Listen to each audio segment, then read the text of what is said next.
Soyez les bienvenus, on se retrouve aujourd'hui pour une vidéo consacrée à L'Ultime Souper, film américain de 1995 réalisé par Stacy Title.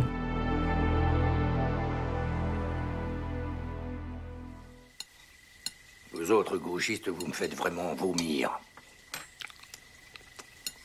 Vous n'avez pas de vraie cause.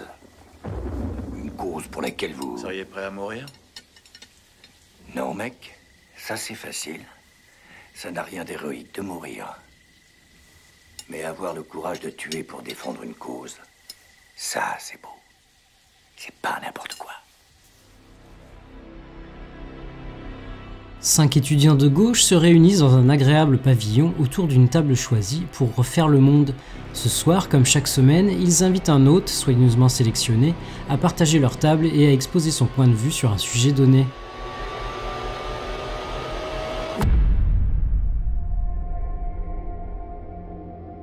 Retour sur un long métrage que j'avais particulièrement apprécié en salle à sa sortie et que je revois régulièrement avec toujours autant de plaisir, L'Ultime Souper, avec en tête d'affiche une Cameron Diaz encore débutante, fraîchement révélée avec son film précédent, son tout premier, le génial The Mask de Chuck Russell. Après un court-métrage nominé aux Oscars en 1993, Down by the Waterfront, L'Ultime Souper est le premier film de Stacy Title, réalisatrice malheureusement décédée de la maladie de Charcot en 2021 à l'âge de 56 ans.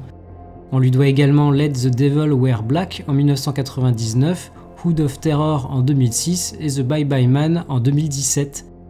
Je ne connais pas ces trois films, alors si vous les avez vus, n'hésitez pas à me dire en commentaire ce que vous en avez pensé. Point d'horreur dans cet ultime souper, me direz-vous, et vous auriez tout à fait raison de me le faire remarquer. Malgré tout, j'ai estimé que cette délicieuse comédie noire, un genre particulièrement difficile à maîtriser, méritait bien qu'on en fasse une petite vidéo. Écoute, on est libéraux, il y a comme ça que ça peut marcher. Alors pourquoi c'est la merde dans le monde? Parce que c'est pas nous qui le dirigeons. Exactement, mais qu'on nous laisse faire. Finalement, c'est une bonne action ce qu'on a fait. Une bonne action? Quand on pense à tous ces connards de fachos, le monde se serait beaucoup mieux porté sans eux. Si seulement on les avait liquidés avant que le carnage n'ait commencé. Si vous aviez l'occasion de tuer Hitler avant qu'il ne sombre du côté obscur de la force, que feriez-vous? Une interrogation qu'on retrouvait déjà au cœur du récit de Dead Zone, roman de Stephen King publié en 1979 et adapté en 1983 par David Cronenberg, et que se posent 5 étudiants vivant sous le même toit et organisés comme une petite communauté.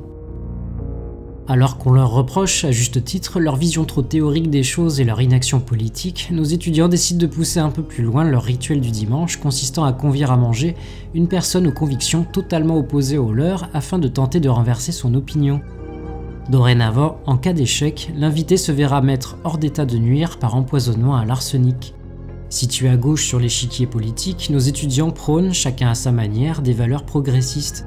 Par conséquent, leur invité du dimanche incarne à contrario un conservatisme bien prononcé. Le film introduit ainsi des individus presque sans nuance, frôlant parfois le cliché ambulant, dans un camp comme dans l'autre. Un choix évidemment délibéré de la part du scénariste Dan Rosen, puisqu'il lui permettra par la suite de donner au personnage un peu plus d'épaisseur et de brouiller certaines frontières. Entre contradictions flagrantes et débats de plus en plus faussés, l'idéologie pleine d'humanisme affichée par le groupe, déjà bien mise à mal, s'effrite totalement.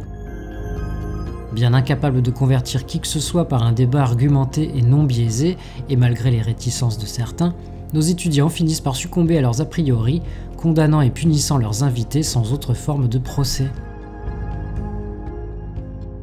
Mais regardez-la! C'était qu'une pauvre ignare, cette fille. Ça commence à être du délire. On a pensé à tout, Marc. Je te jure qu'on n'a rien à craindre. Il faut qu'on arrête de déconner. On se calme, d'accord? On a assassiné 9 personnes. Non, 10 personnes. 9! Excuse-moi, j'ai fait de la compta, moi. Non, il y en a eu qu'une. Non, 10! 9! Servant de fil rouge au film, le personnage de Norman Arbuthnot, présentateur télé polémiste et conservateur, a tout de l'ennemi à abattre. Contre toute attente, il s'avère des plus sympathiques, parfait orateur et ses positions apparaissent bien plus modérées que celles qu'il affiche continuellement dans les médias.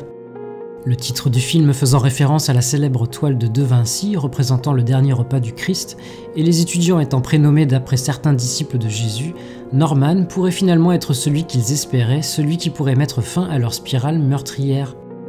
Récompensé du Grand Prix lors du Festival du film policier de Cognac en 1996, L'Ultime Souper parvient parfaitement à mettre en avant toute l'ambivalence de personnages défendant des valeurs humanistes, mais qui, pour atteindre leur but, en viennent à recourir à des méthodes plus que douteuses, basculant dans un extrémisme qui n'a rien à envier à celui qu'ils prétendent combattre. Fonctionnelle, à défaut d'être remarquable, la mise en scène de Stacy Title évite heureusement l'effet théâtre filmé. Le film se déroulant quasi en huis clos et les dialogues étant nombreux, c'était l'un des écueils redoutés.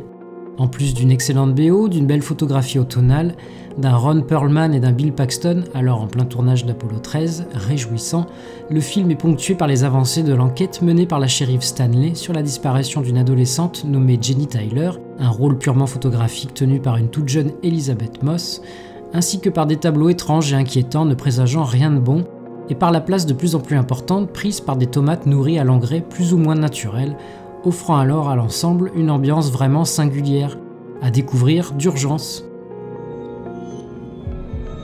Si vous avez apprécié cette vidéo, alors n'hésitez pas à liker, commenter, partager et vous abonner à la chaîne si ce n'est pas déjà fait. Je vous retrouve prochainement pour une nouvelle critique. Salut!